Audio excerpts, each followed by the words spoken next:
Recognize my colleague from Missouri, Mr. Onder. Thank you, Mr. Chairman. And thank you to all the witnesses coming before the subcommittee today.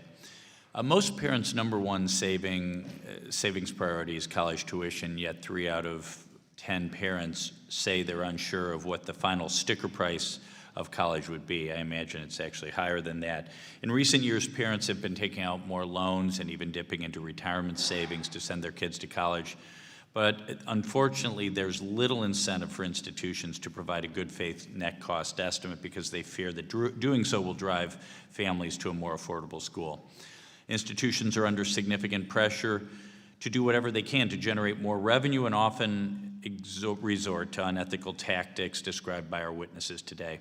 According to the GAO, only 9% of institutions provide accurate net cost estimates in their financial aid offers. In 2008, Congress tried to address this price transparency problem by requiring all institutions to post a net price calculator on their website.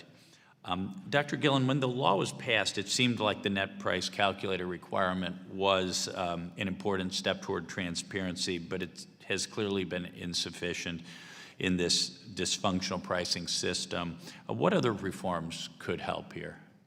Yeah, absolutely. So I think the initial law was good. There was a long lead time. I think it was about 3 years from when the law was passed to when the schools had to comply. And then when we saw what they did, they were all using different formulas. So they were all calculating, some were including loans, some weren't.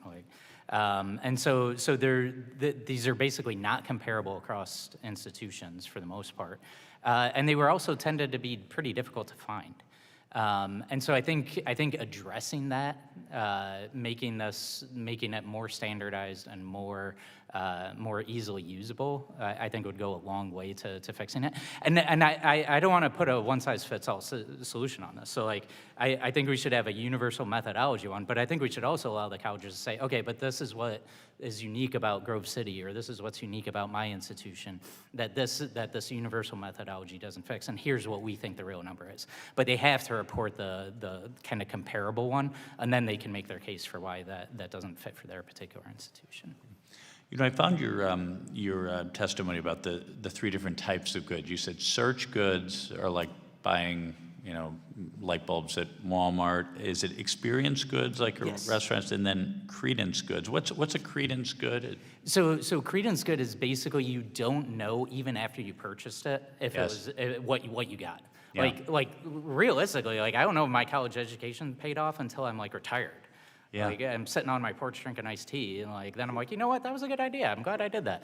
But It really is like that. Yeah, it really is like that. Yeah. and so Lifetime earnings. That's what's different. As an engineer versus a poli-sci major. Okay, got it. And I just can't help but to think, especially in this day and age, how many parents sent their kids off to school, and those kids got radicalized. Sometimes the universities, the colleges contributing to that radicalization, and sometimes even cut off their parents. No longer wanted to talk to people like them, usually meaning a MAGA Republican or such things. I just think we place a lot of trust in institutions of higher education, and we get very little good faith back in return in the financial aspect, or in the, if you will, moral development and intellectual development aspect. Mr. Wishing, Grove City, we only have a minute left. Grove City College, it sounds like it's doing exactly what we would want a college to do, give an actual price. And then produce outstanding outcomes. 96% of your graduates employed or enrolled in a graduate student within 6 months. What do you attribute this success to? Well, number one, we're upfront about our price. I think people understand the value when they come in. We don't pull any punches about the rigor of Grove City. You've got to work hard to get a degree at Grove City. Employers know that.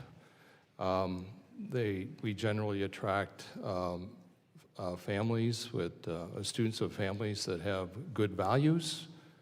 They've got a good work ethic. They have to work hard at Grove City.